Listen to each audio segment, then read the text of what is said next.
Bueno, pues muy buenas tardes a todos. Me alegro de saludar. Espero que os encontréis bien de salud. Y, y sobre todo, bueno, pues como siempre decimos, si alguno necesita algo, pues desde el Servicio de Asistencia Religiosa estamos a vuestra disposición.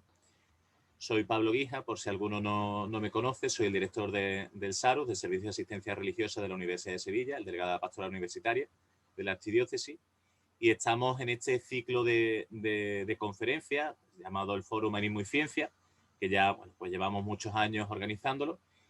Y este año la idea transversal era abordar el miedo en las distintas perspectivas. El título genérico del foro se llama este año No tengáis miedo, aludiendo a esa frase que pronuncia Cristo en los Evangelios. Y como bien sabéis, o si no lo sabéis lo comunico, pues este año, ya digo, hemos visto la perspectiva bíblica del miedo, también vimos la antropológica, la fenomenológica filosófica, luego la última que tuvimos fue la histórica y hoy vamos a ver esa perspectiva clínica de la mano de Julio Antonio Guijavilla, que bueno, pues como podéis intuir es primo mío, y bueno, que se llama El miedo, las dos colas de una emoción. Con respecto a mi primo, bueno, pues al doctor Julio Antonio Guija, pues tiene un extenso currículum. Él es licenciado en Medicina y Cirugía desde el año 1986 y se especializó como forense desde el año 90. Él es doctor por la Universidad de Sevilla en el año 2008 con sobresaliente cum laude con el título Aproximación a las conductas suicidas a través de la autopsia psicológica. También es experto en valoración del daño corporal y peritación médica por el Instituto de Formación Médica y Jurídica. Es profesor asociado al Departamento de Psiquiatría, Personalidad, Evaluación y Tratamiento Psicológico desde el 98. De hecho, fue mi profesor de drogodependencia en la carrera. Especialista en psiquiatría desde 2003. Director del Instituto de Medicina Legal de Sevilla de 2003 a 2011. También jefe del Servicio de Psiquiatría Forense del Instituto Médico Legal de Sevilla desde 2011 hasta la actualidad. Ha estado haciendo distintas estancias en otras partes, en la OSAM, Marsella, Ginebra, etcétera, y ha publicado numerosos artículos sobre diversos temas, por ejemplo, sobre el suicidio, la depresión, la drogodependencia, los trastornos afectivos. Así que, como veis, pues contamos con una persona de gran experiencia para abordar la perspectiva clínica del miedo. Y bueno, pues ruego, como ya decíamos en el correo electrónico, que mantengan silenciados los micrófonos y ya al final de la ponencia habrá un tiempo para ese coloquio que es tan interesante, tan enriquecedor, para las preguntas que queréis hacer. Y nada más, a continuación ya sí cedo la palabra al doctor Julio Guija para que él nos vaya ilustrando sobre este tema apasionante. Muchas gracias. Pues muchas gracias, Pablo, por tu amable presentación. Bueno, ahí simplemente con decir, como decía, pues tu primo, y encantado de estar aquí con vosotros. Soy médico, somos colegas también a nivel de universidad, y entonces, pues cuando Pablo me hizo esta propuesta, hace ya varios meses, pues digo, bueno, pues mira, veo el miedo desde una perspectiva, pues encantado de poder hacer una revisión un poquito de por dónde van las cosas en este sentido. Quiero agradeceros a todos vuestra presencia, porque todo esto no tendría sentido si no estuvieseis ahí. No os puedo ver. Es una de las grandes... Tiene esto, el tema de la videoconferencia y tal, tiene sus ventajas y que estamos todos cómodamente en nuestra casa, pero falta el contacto, ¿no? Y somos seres humanos todos y el ser humano es sociable por naturaleza. Entonces, el estar viéndonos las caras directamente, ver, bueno, es las miradas, los gestos en un momento determinado y luego el poder charlar cara a cara, pues es algo que desgraciadamente con este sistema pues no nos lo permite. Tenemos otras facilidades, pero no es esta. Es un viernes, llevamos toda la semana trabajando, son las 6 de la tarde y podíais estar haciendo otra cosa.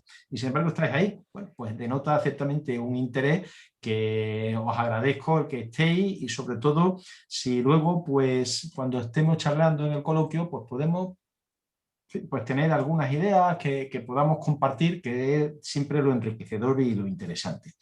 Entonces, ya como he escuchado a Pablo, son muchas visiones las que se han dado acerca del miedo. Entonces, y cuando me planteo decir, bueno, desde una perspectiva más médica, ¿qué es el miedo? ¿Cuáles son sus consecuencias? ¿Cómo se manifiesta? Etcétera. Bueno, pues es lo que vamos a tratar. Entonces, para empezar, hay una cosa que tiene que quedar clara. Y parafraseo ahí a Sartre cuando decía una cosa: todos los seres humanos tienen miedo, todos. O sea, y además pone, como dice, punto, todos, punto. Y el que no tiene miedo no es normal. Todos hemos tenido miedo. Todos hemos tenido alguna vez miedo en nuestra vida, todos lo tenemos y todos lo seguiremos teniendo. Estamos además en una época que para qué vamos a contar, con la pandemia, con el COVID, cuántas personas estamos viendo a nuestro alrededor con miedo ¿a qué? A la enfermedad, al contagio, a las secuelas sin el contagio y en el peor de los casos a la muerte. Y entonces, pues bueno, pues es que el miedo es consustancial con el ser humano. Entonces, pero a la hora de definirlo, como todo en la vida, para poder tener una idea exactamente de qué estamos hablando, hay que llegar a un acuerdo de eso, acerca de qué es algo, y en este caso de qué es el miedo. Y me quedo con esa frase o con esa explicación de Klein, porque creo que cada una de las palabras son suficientemente precisas para explicarnos lo que es el miedo. Fijaros, para empezar es una reacción. No es algo que surge porque sí, sino es una reacción a algo. Y es una reacción emocional normal, lo primero de todo. Y adaptativa, en segundo lugar. Es decir, que va a ser necesario en determinadas circunstancias para adaptarnos a algo que está ocurriendo. ¿Y qué es ese algo? Pues las situaciones que implican peligro. Entonces, el peligro o la amenaza real o percibida por una situación identificable. Y cada palabra tiene, porque después nos va a ser útil para distinguir el miedo de otras situaciones o de otras emociones que no son en miedo, pero que sí pudieran parecerlo. Entonces, asociado a un estímulo agresor. En definitiva, nos quedamos con que es una reacción emocional normal y ante el peligro, básicamente. Y el peligro que es identificable, que está visible. Eso que está en 3 renglones y creo que lo define perfectamente lo que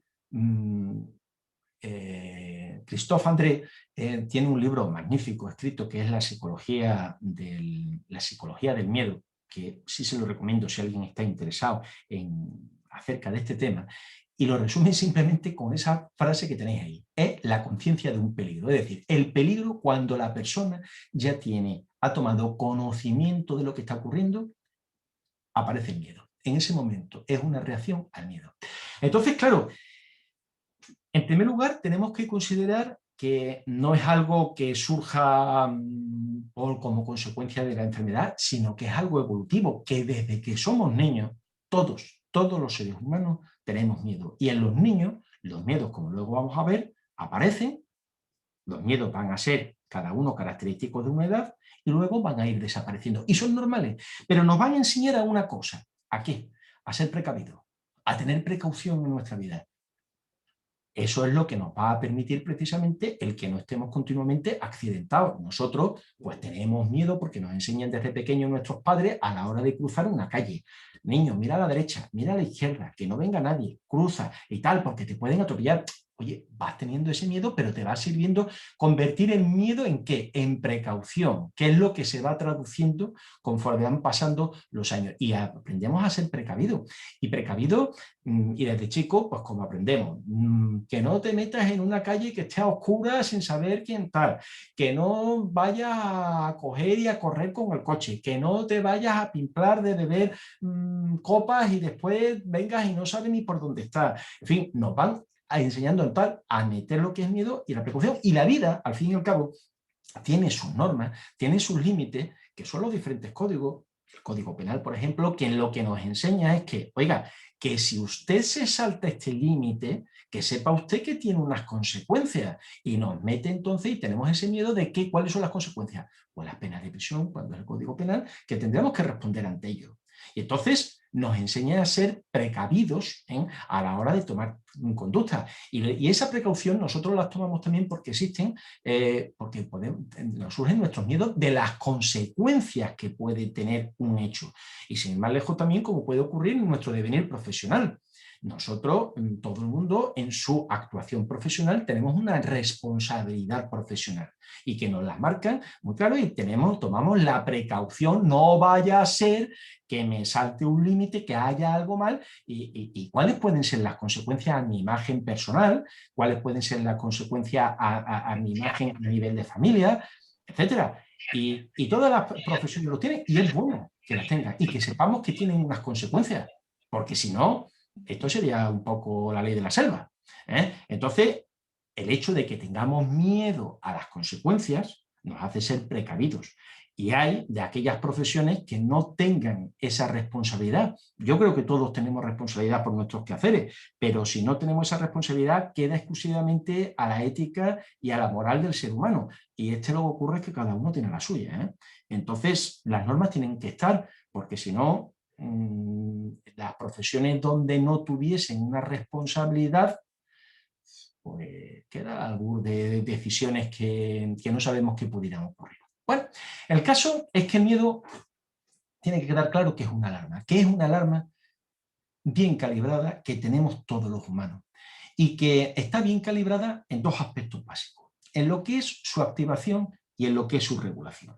En la activación, pues porque se va a disparar exclusivamente cuando son situaciones de peligro, como hemos dicho anteriormente, no ante una posibilidad, que eso ya sería otra cosa, y ahí ya nos meteríamos en la patológico, o en el recuerdo, también sería patológico, sino que el miedo normal se activa ante esa situación. Entonces vamos andando por el campo, vemos nosotros de pronto allí un bicho enrollado, tal, una culebra, una serpiente, y entonces nos asustamos, nos paramos, no sabemos qué hacer, es decir, se activa el miedo en un momento determinado y su intensidad es proporcional al peligro real. Es decir, a nosotros cogemos y vemos ese bicho y nosotros pues, nos paramos en un momento determinado, miramos, vemos cuáles son tal y ante ver que no nos ataque, no hace nada, pues nosotros nos quedamos quietos y con mucho nos damos la vueltecita, tratamos de evitarlo y seguimos andando. Es decir, es proporcional. Y son las dos características en la activación. Y después, por otro lado,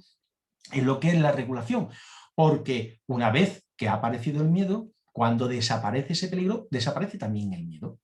Y entonces disminuye, no se queda ahí permanente, no se queda ahí latente. A nosotros estamos tranquilamente, que más nos habrán hecho en plan de broma, estamos tranquilamente en una habitación, vienen y nos dan un susto por detrás, nos damos, y nos quedamos ahí en un momento paralizados diciendo, ¿esto qué? Nos damos la vuelta y dicen, anda, mira, vaya susto que me has dado, vaya miedo que me has producido. Y normalmente desaparece después, algunas veces algunos tienen alguna reacción, como si he tenido que ver a veces los juzgados con la valoración del daño que antes hablaba Pablo, que ha sido la reacción de volverse y darle un guantazo a la persona que bueno, iba encima como lesionado después y había tenido la cuestión de denunciarlo por la lesión que le había ocasionado. Pero bueno, esas son situaciones ya al fin y al cabo extremas. Entonces, ¿qué ocurre? Que en determinadas situaciones el miedo normal en su activación y normal en su regulación que todos tenemos, se puede convertir en miedo patológico. Y ese miedo patológico, yo no recuerdo, Pablo, a la hora de esto, ¿qué sistema tenía para poder señalar? ¿Tiene para poder señalar o no? No tiene, ¿verdad? Sí. Puedes, si le das abajo de la pantalla, supuestamente se te puede poner como un cursor rojo y tal. Aquí abajo, mira, te sale como la pluma a la izquierda, más a la izquierda. Sí. Ahí puedes, señala ahí, pincha ahí. Sí. Y ahora supuestamente tienes ahí el color de la pluma y todo eso para ya señalar. Como si fuera o pluma o láser. Aquí está. Sí, aquí se ve. Estupendo. Pues estamos aquí. Gracias, Pablo. Entonces, bueno, pues tenemos, como hemos dicho, que normalmente nosotros tenemos en la activación y la regulación, pues es el miedo normal, pero que el miedo normal, si falla la activación o falla la regulación, entonces ya es cuando entramos dentro de lo que es la patología del miedo. Y entonces hemos dicho que en la activación el miedo normal va a ser ante un verdadero miedo o sea, ante un miedo real, que se ve, que se aprecia, no ante un supuesto, perdón, ante un peligro real, no ante un supuesto peligro. Pero entonces puede ocurrir que a la hora de la activación haya personas que tengan un umbral de activación especialmente bajo, que sean personas especialmente sensibles y que, no sé, pues por ejemplo, personas que como dicen, mire usted, es que yo no puedo estar ni que me dirijan la palabra en público porque me pongo colorado como un tomate. Y lo pasan fatal.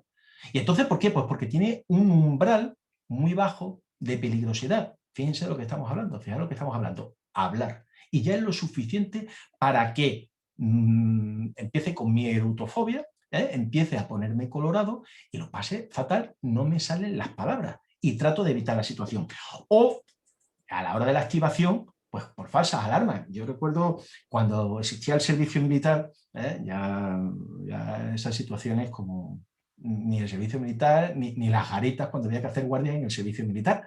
Entonces recuerdo de una persona que sí que tuve que ver en la clínica, un soldadito, como decíamos, ¿no? Un soldadito porque con 18 años, a veces cuando lo piensas ahora ya desde esta atalaya, decir, vaya, con 18 años las cosas, ¿no? Y entonces estaba de guardia. ¿Y qué pasaba? Era una persona especialmente pusilánime, una persona que siempre que tenía miedo ante la soledad, la responsabilidad que tenía y tal, y entonces con simplemente, fijaros, con lo que era de noche estaba de guardia, con lo que era la sombra de los árboles moviéndose y con los focos que estaban iluminando, pues esa sombra él interpretó como que aquello eran personas que estaban y con el ruido de las hojas interpretaban que era allí personas que pudieran estar, estaban en un estado de hiperalerta e hipervigilancia. Ante el miedo que le produjo aquello se quedó paralizado, tan paralizado que por las razones que fuese, tuvo, como toda la ley de Murphy desgraciadamente se cumple en muchas ocasiones, pues resultó que entró gente donde estaba haciendo la guardia. Y el arresto que tuvo y las consecuencias fueron importantes. Y después hubo que verlo pues, por las secuelas psíquicas que le habían quedado precisamente por eso, ¿no? Por lo que era el arresto. Pero bueno, lo pongo un poco como ejemplo de lo que son falsas alarmas o de lo que son los umbrales bajos, por ejemplo, a nivel de activación. Y a nivel de lo que ya es la regulación, como he dicho anteriormente, no, lo normal es que una vez desaparecido el peligro, desaparece entonces el miedo. Pero sin embargo hay otros momentos cuando ese miedo es patológico donde esa alarma está mal ajustada. Y entonces, pues no aparece, o sea, el miedo permanece en el tiempo. Esa permanencia en el tiempo da lugar a que se convierta en un pánico ya incontrolable para la persona y aparece eso que dicen en muchas ocasiones, es que tengo miedo al miedo, tengo miedo a volverme loco, tengo miedo a que haga algo que yo no pueda controlar, algo que luego yo mismo me asusto de pensar, es que tengo miedo a hacer algo fuera de mi control. Entonces, ya en ese miedo donde falta la regulación y está mal adaptado, cuando nos encontramos entonces lo que serían las fobias. Entonces, dicho esto, ¿de dónde vienen los miedos? Para empezar, hemos dicho que son consustanciales con el ser humano, pero es verdad que existen otros miedos, los patológicos, que son lo que a nosotros nos hacen preguntarnos, ¿y de dónde vienen? Bueno, el caso es que eso ha tenido una evolución. Para no remontarnos mucho más atrás, en el siglo XIX, se hablaba de una excitación neurológica, se hablaba de degeneración constitucional, se hablaba incluso de degeneración moral, por debilidad de carácter, por exceso de masturbación, por ejemplos, ¿no? En el siglo XX, a principios del siglo XX, se hablaba fue toda la época del psicoanálisis, Freud, y entonces se encaminó hacia los conflictos intrapsíquicos no resueltos. Persona que tiene un conflicto que es inconsciente, aparecen unos mecanismos de defensa donde está en primer lugar la represión entonces nos lleva al desplazamiento de lo que es ese conflicto y se proyecta sobre algo, lo que sea, sobre los animales, y entonces tendremos fobia a los animales, fobia a las alturas, se va desplazando sobre algo. ¿Bien? Eso entonces sería bueno, pues una de los campos de actuación. Hoy, si tuvo el éxito en su momento, hoy está un poco orillado. Hay personas que siguen trabajando sobre ese aspecto, tendrán su propia experiencia, pero bueno, el caso es que está un poquito aparcado, podríamos decir. Entonces, a la hora de ya hablar de esa predisposición, se enfoca más hacia lo que es la epigénesis, la epigenética, como tiene recogido, la epigenética o la epigénesis, ¿eh? Aquí está, la epigénesis, que es la interacción de los genes y el entorno.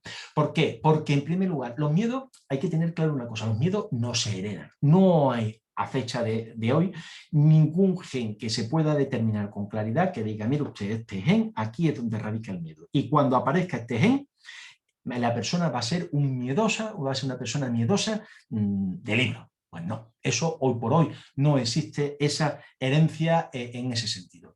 Es verdad que lo que se habla es de una herencia familiar, individual o colectiva en cuanto a especie, pero porque, bueno, todos sabemos bueno, desde pequeños, y como luego veremos, los niños tienen una serie de miedos, y es que esos miedos son de especie, son evolutivos, son absolutamente normales. Pero eso que puede ser innato, es verdad que en momentos determinados de la evolución, cuando hay una influencia también ambiental, interaccionan los genes y el entorno, y entonces, pues cuando puede aparecer lo que son esa forma de manifestarse el miedo. Entonces, hoy en día lo que se entiende es que se transmite una tendencia general a una afectividad negativa. Entonces, esa tendencia a la afectividad negativa, con una predisposición a sentir las emociones con tono de miedo o de tristeza. Entonces, pero sobre todo nos quedamos con eso, con la afectividad negativa. Entonces, claro, el contacto con el ambiente es el que nos va a hacer que se nos manifieste o no. Lo que pueda estar más biológico, más innato, más genético, pero que, como digo, es la predisposición lo que hay. Esa predisposición en contacto con el entorno nos dará unos resultados. Si nosotros eso mismo, por ejemplo, pues lo ponemos, a mí me llama la atención, por ejemplo, en el aspecto físico. A veces nos resulta útil irnos a lo físico. Por ejemplo, lo que son los chinos. Los chinos siempre tenemos la idea cuando vienen, de personas fibrosas, delgadas y tal, y cuando vienen aquí y se pasan 2 años, pues las tiendas de los chinos, ¿cómo están los chinos que vinieron y han estado aquí después 2 años a base de hamburguesas y a base de huevos fritos con patatas fritas, que dicho pues de paso están buenísimos? Pero bueno, el caso es que nos acaba de cambiar el fenotipo completamente. O, por ejemplo, cuando las personas que tengan su vulnerabilidad diabética, este es un ejemplo que ponía Andrés, que me hacía también repensar un poco, Christophe Andrés, cuando habla, por ejemplo, de la diabetes. Y dice, bueno, es que si nosotros, por ejemplo, tenemos la diabetes en una persona que pueda, que aparezca ya genéticamente con esa vulnerabilidad, pero un esquimal como que está andando todo el día, dice él, porque yo en los reportajes que veo en la 2 van ya en moto de nieve, con lo cual andar, creo que poco. Pero bueno, el caso es que él habla de esas situaciones y dice, bueno, ¿qué diferencia habrá entre la disposición a la diabetes de una persona que está andando y comiendo pescado crudo completamente, sin azúcar refinado ni nada, a la dieta nuestra de los países occidentales, donde estamos pues a base de hamburguesas y similares? Pues tendrá obviamente más probabilidad de manifestarse la diabetes. Pues aquí 3/4 de lo mismo. O sea, la más facilidad de manifestarse dependiendo del entorno de la persona donde se está desenvolviendo. Entonces, y fijaros que dentro del entorno, y eso también está demostrado científicamente, como incluso las emociones de la madre cuando está embarazada y el feto está dentro del útero, cómo repercuten luego en ese feto que luego nace y se convierte en bebé y va evolucionando, como de alguna manera lleva un lastre que es difícil de poder poner de manifiesto en algún momento si ese ha sido el hecho o no, pero vamos a ver, ese hecho traumático emocional existió. ¿Cuáles son los factores que inciden en el aprendizaje del miedo?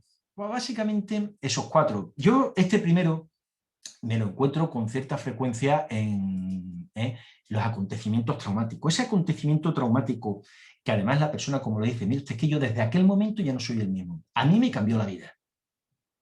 ¿Cuándo qué? Pues cuando tuve el accidente de tráfico.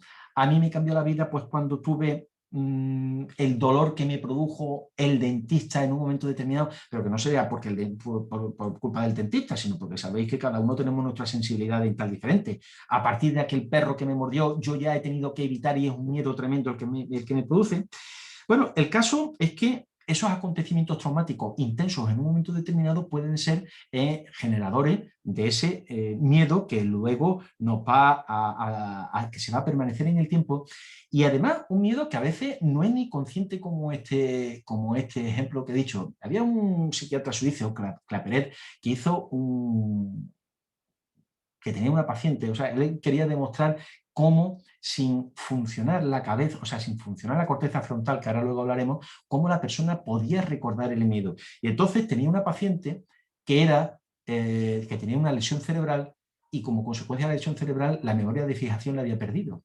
Y entonces en esa memoria de fijación, cada día que tenía que visitarla o que venía a su consulta, pues entonces tenía que presentarse de nuevo porque la paciente no se acordaba de él para nada, pero tenía anotada que tenía que ir a la consulta. No sabía para qué, pero tenía que ir, y ahí la paciente iba. El caso es que entonces cuando se despiden tranquilamente y tal, y un día pues se puso precisamente a la hora de la mano, no sé yo con qué sistema, pues una aguja y la pinchó. En el momento, tal, la persona retiró la mano, le dolió, tal. Bueno, pues mire, a la siguiente vez que volvió otra vez a acudir, ni se acordaba, como siempre, ni del médico, ni del nombre, ni para qué tal. Pero sin embargo, cuando fue a dar la mano, la retiró. ¿Qué quiere decir? Pues que de algún modo esa precaución, ese miedo, ese dolor que había producido, le había generado un algo, miedo, llamémosle como queramos, pero que cómo tiene el cerebro sus sitios ahí donde poder quedarse en un momento determinado. Bueno, entonces tenemos, como digo, los acontecimientos traumáticos. Por otro lado, los acontecimientos ya no de una intensidad importante, sino que sean penosos y repetitivos. En ese sentido, sería lo que es el efecto sumatorio. Y entonces el paradigma sería la fobia social. La fobia social, eso a estar en sociedad, en grupo, en hablar, pues bueno, las personas que las padecen frecuentemente pues van a la época de lo que sufrieron de niño por los desprecios, las humillaciones de forma repetida con los compañeros del colegio, los profesores, los padres. Entonces, ¿cómo han afectado esos acontecimientos de forma repetitiva, de baja intensidad, pero continuados en el tiempo? Por otro lado, lo que es el aprendizaje social por imitación de modelos. Maurice ya hablaba de que los miedos, especialmente los que transmiten las madres, los miedos maternos especialmente, son más frecuentes dados a poder producir esos temores a nivel de los niños. Cuanto más abiertamente lo expresan, más facilidad hay a transmitir esos miedos a los hijos. Entonces, claro, diría, bueno, a ver, padres, digo que las padres son las más frecuentes, pero bueno, tanto vale como para el padre como para la madre. Entonces, ¿qué pasa? ¿Que tengo que callarme? ¿Tengo que ocultarlo? No se trata de ocultar, eso es todavía peor, porque los niños son esponjas y lo detectan todo, y lo absorben. Con lo cual, no se trata ya de ocultar, porque sería algo como vergonzoso y el propio niño lo detecta, sino explicar la naturaleza y saber y explicarle, mirad, es algo que me pasa, no hay ningún peligro, pero sin embargo tengo este problema que me ocurra, no me gustaría ser así, pero me pasa a pesar de la ausencia de peligro. Eso es lo que hay que remarcar. Y por otro lado, lo que son las integración de mensajes de ponerse en guardia, estos son esos típicos cuentos, que viene el coco, que viene el lobo. Bueno, pues eso que lo hacemos y tal, para que los niños tengan cuidado. Es verdad que cuando se les enseñan las imágenes de esto y se va contando historias, especialmente en la edad entre 7 y 9 años, pues se aprecia esa facilidad para transmitir el miedo a esas imágenes o a esos monstruos, a esos animales que puedan ser dañinos, especialmente si quien lo transmite son los padres. La madre, o sea, se lo transmiten las personas mayores, pero especialmente si son los padres. Y entonces, hemos estado hablando del miedo de los niños, y los miedos de los niños, pero como evolución de algo que es normal. Y fijaros, pues bueno, cómo dependiendo de la edad en la que nos encontremos, pues así va a ser el miedo o el objeto del miedo. Por ejemplo, en eso, entre los primeros 6 meses, pues lo que son a los extraños. Entonces, de algún modo, ya, fijaros, se va produciendo un algo en el niño y en todos nosotros, de tener ese miedo a las caras que no resultan conocidas. Entonces, al caerse, en esto del caer, veía, ahora cuando estaba revisando todas estas cosas, cómo existen estudios en los cuales se ven que esos niños que no tienen miedo o que aparentemente no tienen miedo y se dice todo orgulloso los padres, ¡qué valiente es mi hijo! Bueno, pues resulta que precisamente que esos niños que no tienen miedo son niños que están traumatizados, o sea, politraumatizados traumatológicamente, porque al caerse se caen muchas más veces que los niños que tienen miedo, porque ya desde pequeñitos vamos aprendiendo a tener precaución. Bueno, entonces, como decimos, pues a los 6 meses, básicamente a los extraños, cuando aproximadamente entre los 7 alrededor del año a la separación de los padres. Alrededor de los 4 años, aquí es donde empieza ya lo que es el comienzo de la guardería. Entonces, ese miedo que hay a la separación de los padres, es ese momento donde el niño llega a la guardería y cuando los padres se van y empieza a llorar, ¡ah! Y allí monta con el gran sufrimiento de los padres y tienen que decirnos las personas que están ahí trabajando, no, no, por favor, váyanse que se les pasa. Y es verdad, luego se distraen, empiezan a jugar y con otros niños y aquello se acaba. Pero hay algunos en donde el llanto dura todo el día y entonces ahí es donde ya empieza a ser la cosa problemática. Estas cosas de los miedos a los payasos, a Papá Noel, a los Reyes Magos en esta época, que dice, hombre, después de la ilusión que yo he puesto por llevar a los niños a los Reyes Magos y el berrinche que se me ha cogido el niño con los Reyes, me le da a uno hasta cierta cosa, pero bueno, está dentro de los miedos que son normales a esa edad. Después alrededor de los 8 años, entre los 4 y los 8, pues ya empieza, pues bueno, por ejemplo, lo que es la herida, el dolor, a estar solo, pero con esto de la herida aquí es donde viene también lo de la sangre. La sangre, a las inyecciones, en este momento es donde empieza el pavor.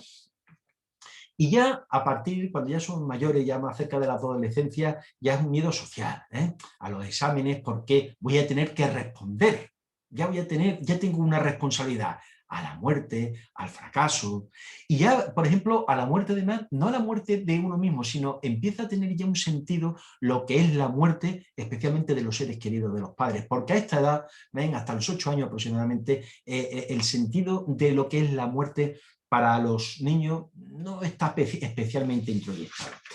Bueno, en definitiva, en este momento sí es importante ciertamente que los padres, sobre todo, fijémonos en esta parte de aquí abajo del esquema, tienen un papel muy importante a la hora de resignificar lo que es el miedo, porque entonces aquí nos vamos a mover entre, hay los miedos de mi hijo, voy a proteger, a sobreproteger, con lo cual se termina generando lo que es una dependencia de los padres, mal asunto, o vamos, el extremo justamente opuesto sería el abandono y la soledad, tan desastroso como lo primero. Entonces, esto nos movemos en un equilibrio que es donde tenemos que tratar precisamente a nivel de padre el buscar ese equilibrio a la hora de apoyar a nuestros hijos.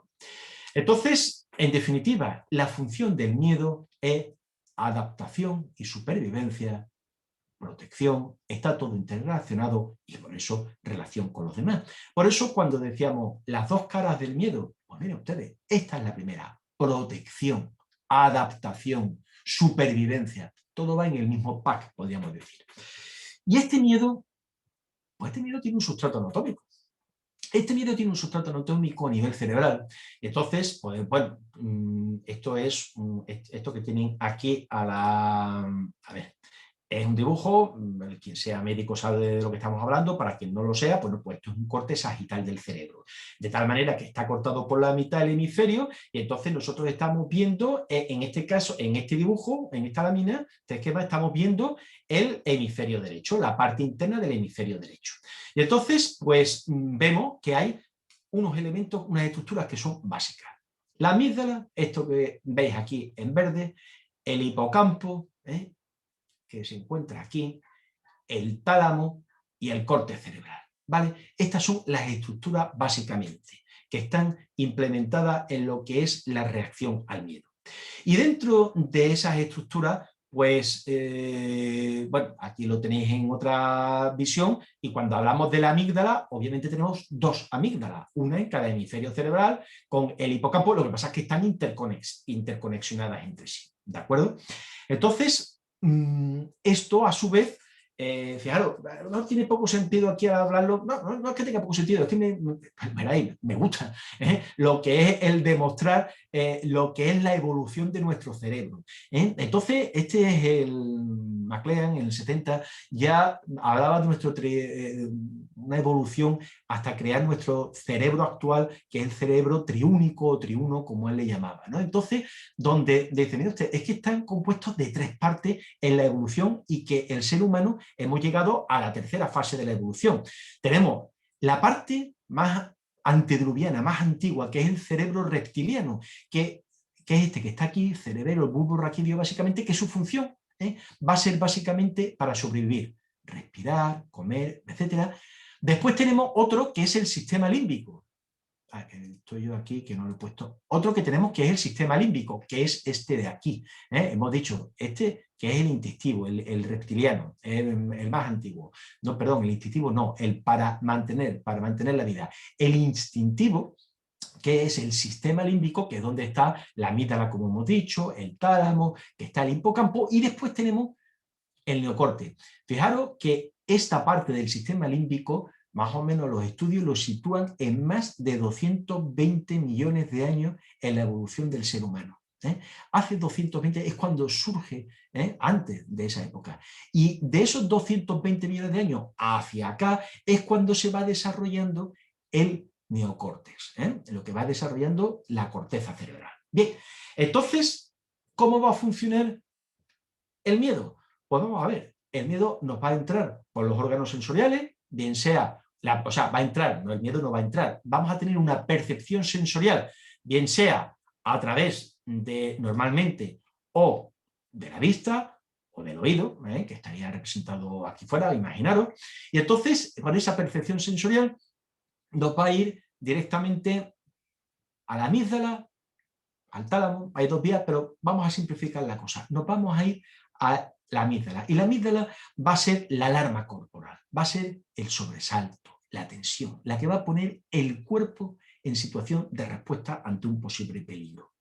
Va a ser quien lo va a llevar a cabo. Y entonces tenemos por otro lado que esa tensión, tenemos otra estructura que es el hipocampo, como habíamos visto, aquí tenemos la amígdala, aquí tenemos entonces el hipocampo, que es el que va a poner en relación lo que la amígdala, la información que le está dando, comparándola con experiencias anteriores. Y entonces esa comparación es la que a nivel de corteza cerebral va a ser la que va a decir actuar o no actuar. Actuar con capacidad de conocer, como dirían los juristas, que eso nos preguntan mucho en psiquiatría forense, oiga, ¿tenía la persona capacidad de conocer en el momento en que actuó? ¿Por qué? Porque actuó la corteza cerebral después de haber percibido a través de la amígdala y del hipocampo. Vale, esto sería entonces lo normal, porque si la corteza cerebral, que es la que está sometida a nuestra voluntad, no actúa, entonces nos quedamos solamente funcionando a base de amígdala y de hipocampo, pero sobre todo de amígdala, y entonces sería la respuesta impulsiva. Por eso, cuando las personas entran muchas veces en cólera y no son capaces de pensar, es porque se ha secuestrado lo que es esta actividad cerebral, quedando lo que es a nivel amigdalino. Esto, las discusiones de pareja, no quiero ni decir lo que funciona la amígdala y dejamos la corteza cerebral a un lado. Por eso las discusiones, cuando ahí nadie piensa, ahí ya entonces todo es hígado, todo es amígdala, lo que está saliendo. ¿Vale? Entonces es cuando lo que están. Tenía un profesor que me hacía mucha gracia porque creo que era además muy didáctico, que decían, mire, la amígdala es Heidi y la corteza cerebral es la señorita Rottenmeier. Yo creo que con eso queda todo dicho. Siempre la de las emociones, Heidi, la que nos da la alegría, la que nos impulsiva y la que ni piensa ni nada, y la señorita Rottenmeier es la que nos va poniendo los límites. ¿Vale? Bueno, entonces esto ya, pues como ha quedado ya dicho de alguna manera, las funciones del complejo, de lo que es el complejo amigdalino en general, pues es el que nos va a integrar las emociones y las respuestas autónomas, lo que nos va a gestionar el miedo, la memoria, la regulación de la conducta sexual también, la ansiedad, en fin, todo va a estar en este sistema límbico y dentro del sistema límbico en el complejo amigdalino. Pero entonces, como hemos dicho, el miedo es que es necesario porque es una emoción fundamental en la vida, está programado para sentir miedo el ser humano ante determinadas circunstancias, porque si no, es que nos morimos, nos comería el león en la selva, porque nos quedamos, de hecho, allí unos pasmarotes viéndolo porque no tenemos miedo, y el bocado que nos da, pues desapareceríamos. El miedo es nuestra señal de alarma que nos avisa de los peligros. Y entonces nosotros vamos a responder de diferentes modos, vamos a responder fisiológicamente, conductualmente y emocionalmente. ¿Cómo respondemos fisiológicamente? Veréis, todos los seres humanos hemos respondido de alguna de esas maneras cuando hemos tenido miedo. Nos cambia el ritmo de la respiración, nos ponemos más adelante. ¿Cuántas veces hemos dicho, el corazón se me ha puesto a 100? Vamos, es una expresión más que frecuente. El temblor, el sudar. No me digáis que no ha pasado alguna vez, Es que ante algún examen complicado y tal, el tener que ir al baño antes de los exámenes, en fin, ¿qué queremos que hablamos? Entonces, veréis, es la respuesta fisiológica que se tiene, es la piloerección, es decir, el erizamiento del pelo, la dilatación de las pupilas. Desde el punto de vista conductual, fijaros, el tartamudeo, por poner un ejemplo, ¿ves? Que la persona a veces no sabe ni responder del susto que se le ha dado. Pero me quedo con estos tres últimos. Fijaros, por un lado lo que es la huida ante el miedo. Por un lado evitarlo, como aquí está, evitar lo que provoca el miedo, y si ya ha aparecido la huida del ser humano, la parálisis. La parálisis del miedo. Yo en ese tema sí que desgraciadamente hay que ver más personas de las que me gustaríamos, porque han sido por temas de acoso sexual y sobre todo de agresión sexual, y entonces cuando se le pregunta, bueno, ¿y qué pasó? ¿Y qué es lo que hacía? Entonces la contestación es que estaba paralizada por el miedo, no sabía qué hacer en esa situación. Lo que es la parálisis y lo que es la sumisión. Aquí es donde tenemos que entender, cuando vemos esa película, esos documentales de la Segunda Guerra Mundial, de los campos de concentración, y sin irnos tan lejos, cuando vemos los campos esos de Srebrenica, cuando fueron la guerra de los Balcanes y tal, y vemos esas personas caquéticas, la sumisión, dije, pero bueno, ¿cómo es que estas personas no se rebelan? No se puede, se somete una persona ante el miedo. Se somete, no es capaz de prolongarse. Bueno, y finalmente la respuesta emocional, esos tres respuestas: conductual, emocional y fisiológica. Pues la agresividad, la irritabilidad, la urgencia por escapar, es definitiva. Pero claro, hay un momento donde ese miedo ese miedo normal ya pasa entonces a ser un miedo patológico y se convierte en lo que son las fobias. Y entonces, aquí, una diferencia básica entre uno y otro es esto que tenemos aquí abajo. El miedo es adaptativo a la situación del peligro, la fobia es desadaptativa. El miedo es proporcionado a la situación, la fobia es desproporcionada. Hay un miedo atroz ante algo que no puede controlar, persistente, y que no está asociado con el desarrollo, porque como hemos visto anteriormente, el miedo va evolucionando con la edad. Las fobias aparecen de pronto. Aparecen. ¿Y por qué? Pues porque aparecieron. Se hacen conductas de evitación, que aquí en el miedo también, pero son evitaciones más moderadas. Y normalmente en el miedo, cuando nos exponemos o nos exponemos al miedo de forma reiterada, los miedos nos van desapareciendo con el tiempo. Puede quedar ahí una pelusilla, pero nos desaparecen. El miedo a volar, por ejemplo, en la actualidad, pues bueno, pues terminamos ahí, nos exponen al miedo a volar, y es verdad que las personas, conforme hay esa exposición, van disminuyendo progresivamente. Sin embargo, pues con la fobia, por más que les pongan, el miedo no necesariamente va a disminuir. Por otro lado, el miedo tiene esas tres dimensiones, la emocional, psicológica y la conductual. Pero en el caso de los miedos patológicos, va a ser a nivel emocional, vamos a tener que va a ser disfuncional. ¿Y disfuncional por qué? Pues porque va a estar permanentemente esa sensación como de aprensión internamente nuestra de que algo va a suceder, algo va a ocurrir. No, mire usted, no le sé decir lo que es, pero tengo ese malestar desde por la mañana, esa opresión en el pecho que no me deja vivir. Y no lo encontramos por eso, porque es que no puedo ni respirar a veces. La dimensión psicológica, que la tiene, pero que cuando es disfuncional, lo ve el mundo lleno de peligro, y está continuamente la persona viendo dónde, si entra en una sala, yo qué sé, en un restaurante, dónde está la salida, como si está en una exposición verbal, como ahora estamos haciendo, estar mirando las caras de la gente, a ver si están aprobando con algún gesto, tratando de interpretar. En definitiva, el mundo lo ve como una situación llena de peligro. Y desde el punto de vista conductual, pues, lo que ocurre es que la persona, casi por definición, la persona no mira, la persona vigila. Fijaros, esa definición. Vigilar significa estar en tensión. Mirar es, bueno, pues percibir. Vigilar es estar continuamente buscando los pros y los contras, el balanceo, qué situación me pueden resultar me pueden resultar agresivas o peligrosas para mí. Pero con esto solamente quiero deciros una cuestión, que es que hemos hablado de los miedos. En esto es una de Andrés, está en su libro de la psicología del miedo, nos da esta tabla. Me parece llamativa una cosa, porque fijaros lo que él habla del miedo exagerado, no ya el miedo normal, sino exagerado en población general, y el miedo fóbico. Y fijaros, como dice en una miscelánea, el 50% de la población general pues, tiene un miedo a algo, de forma importante lo puede tener, no llega a ser una fobia, pero está hablando de casi el 50% de la población. ¿Cuál es la más frecuente? Siempre se me olvida darle a esto. A ver, aquí, en la miscelánea, el 50% de la población. ¿Cuál es la más frecuente de todos los miedos, o bien exagerado o bien en forma de fobia? El miedo a los animales.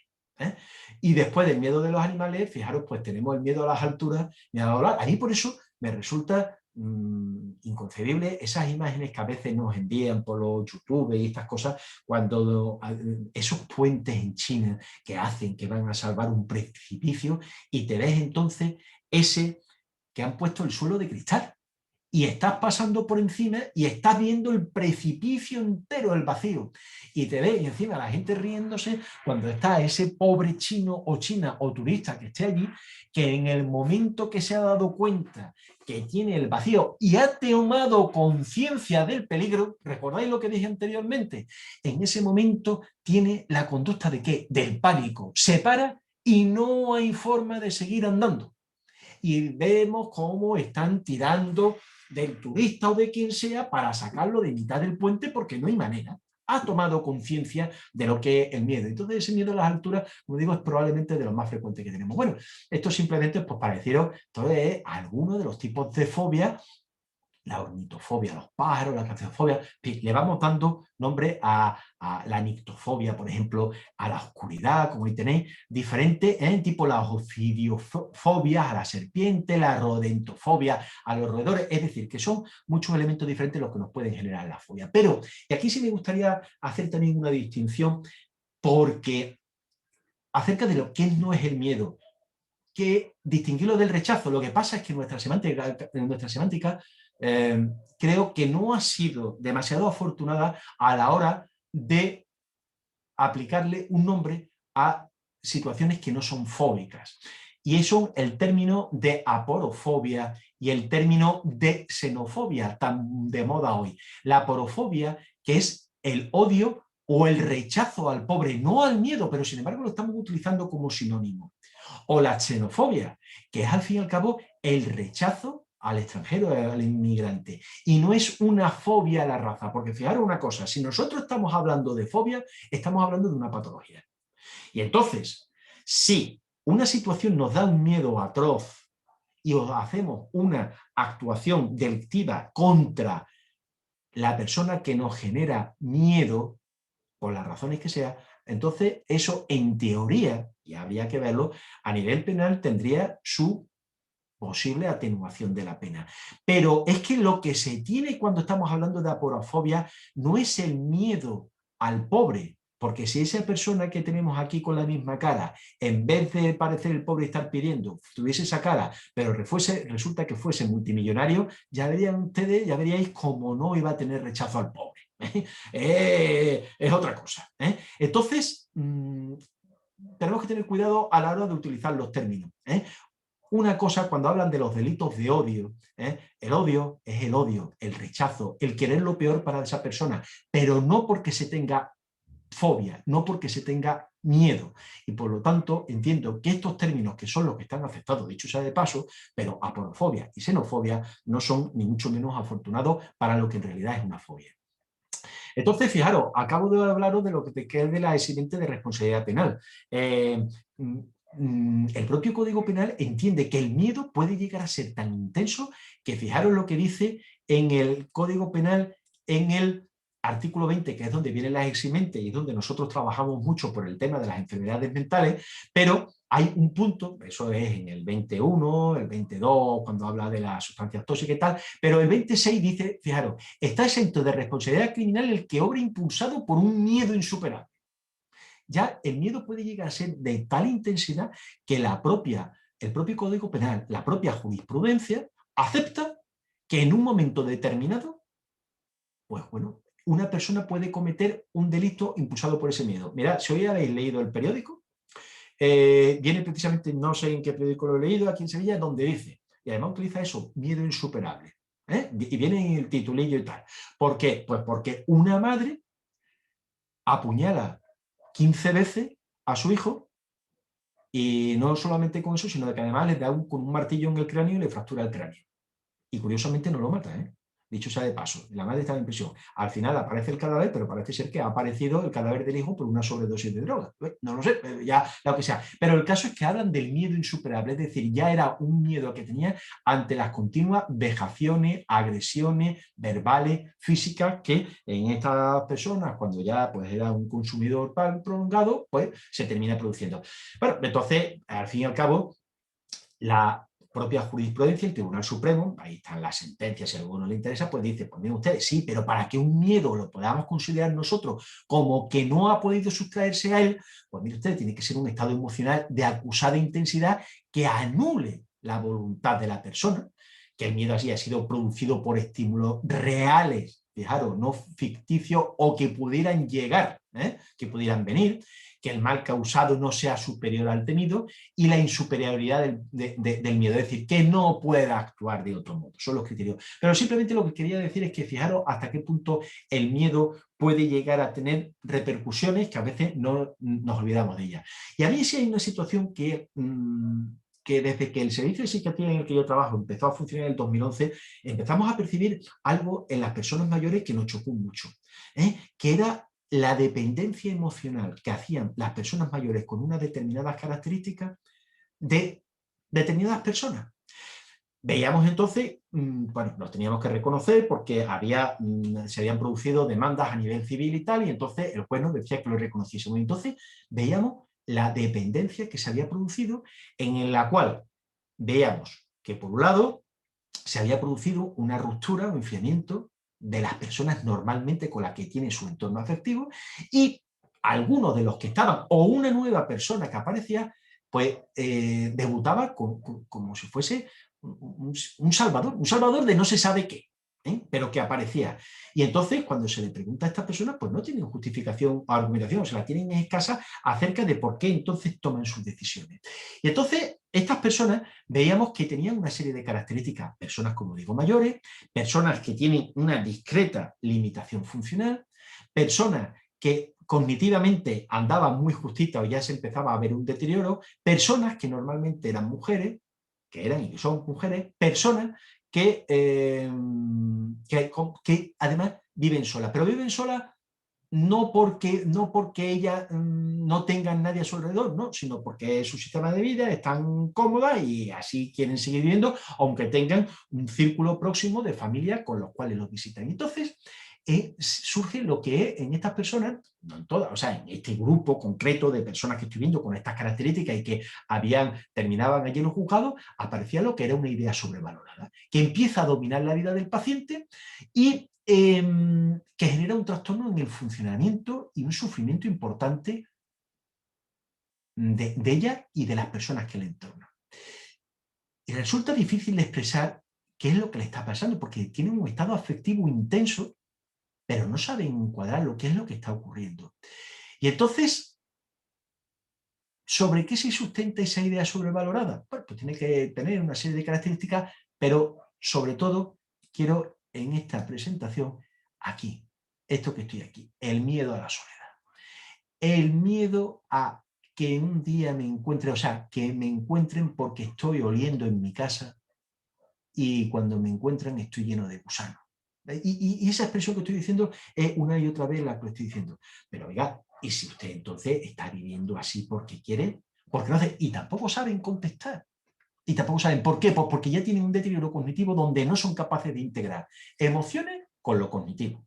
Y entonces nos encontramos que subyace ese miedo a la soledad y a partir de ahí están empezando a tomar decisiones que resultan a veces, o en muchas ocasiones, que rompen con lo que es su sistema de vida, con lo que ha sido sus relaciones familiares, etcétera, para sorpresa de la familia que está de la familia próxima o de quien quiera serle o de quien quiera darse cuenta, porque hay para otros que le resultan absolutamente normal.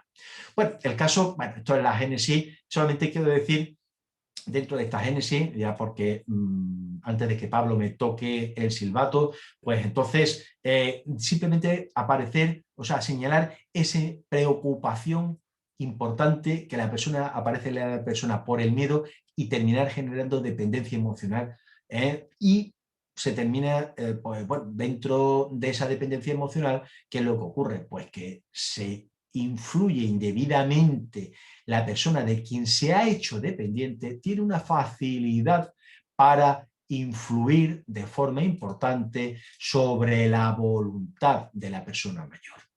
Pudiendo hacer esta persona mayor, son personas vulnerables y ¿qué ocurre? Que hemos conseguido, para orgullo y satisfacción nuestra, de nuestra sociedad, de nuestro sistema sanitario, que vivamos más años, que la media de edad pues sea elevada, pero lo que ocurre es que lo cognitivo no va al mismo ritmo que lo físico, ¿no? No va a fecha de hoy no va al mismo ritmo. Y las personas se vuelven vulnerables y es una pena ver cómo personas cercanas se aprovechan de estas personas vulnerables.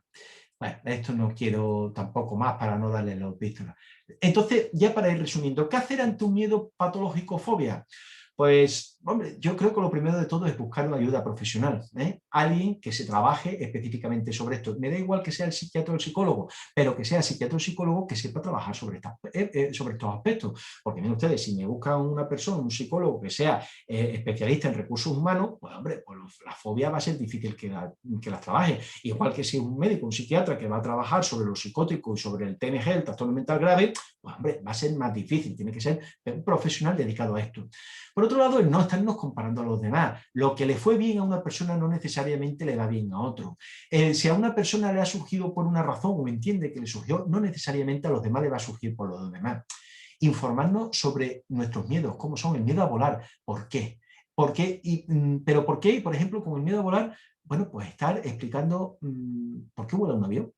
Algo tan simple como eso, que es cuando empiezan con la fobia, ¿no? Oiga, ¿esto es normal que se caiga un avión? Pues mire usted, normal no, es excepcional. ¿Por qué?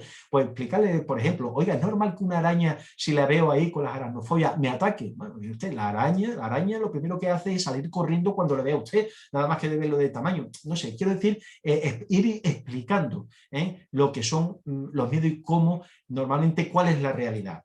Modificar la visión del mundo, exposición a los miedos de forma progresiva, respetarnos nuestro problema, y es una de las cosas más importantes. Y digo más importante porque cuando la persona se convierte en miedosa patológica, es decir, en fóbica, tenemos el problema de la pérdida de autoestima. Y entonces el considerarse, estarse poniendo en el círculo de más, comparándose y verse como una nimiedad alrededor de los demás, con el siguiente componente que eso tiene, que es el sentirse, pues bueno,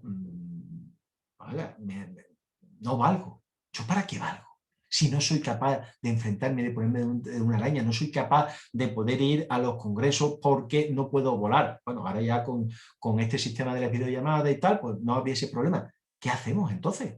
Es difícil. Y entonces eso tiene otro componente, que ante la falta de autoestima el terminar con las depresiones. Y cuando ya además aparecen esos cuadros afectivos, ya la cosa empieza a complicarse. Cuidar de la salud, ¿por qué?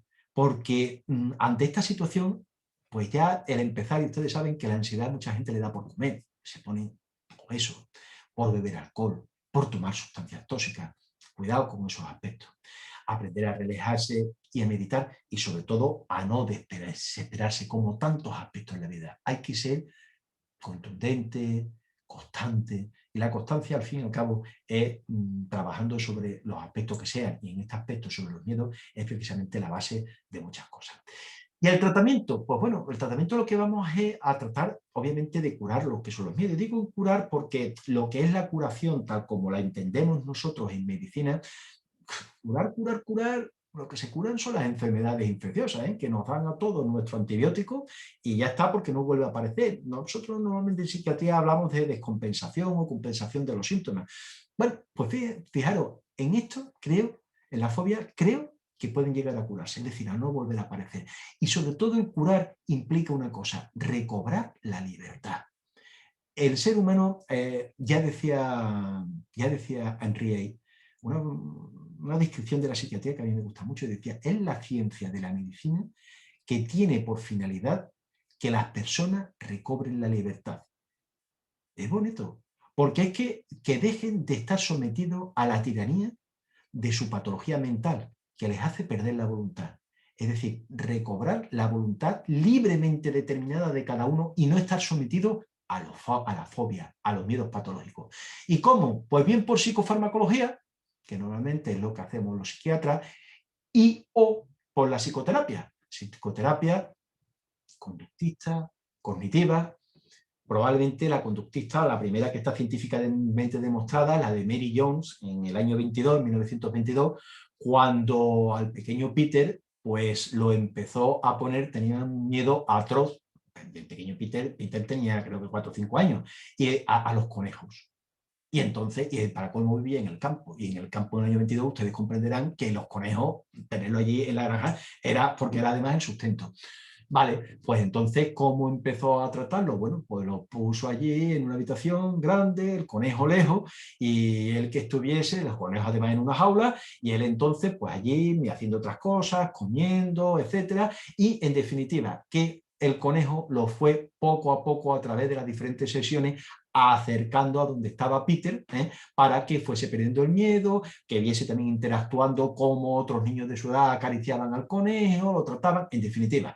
Fue la primera sí que está, podemos decir, documentada. Y ya para terminar, simplemente concretar que el miedo es normal y que es necesario para sobrevivir.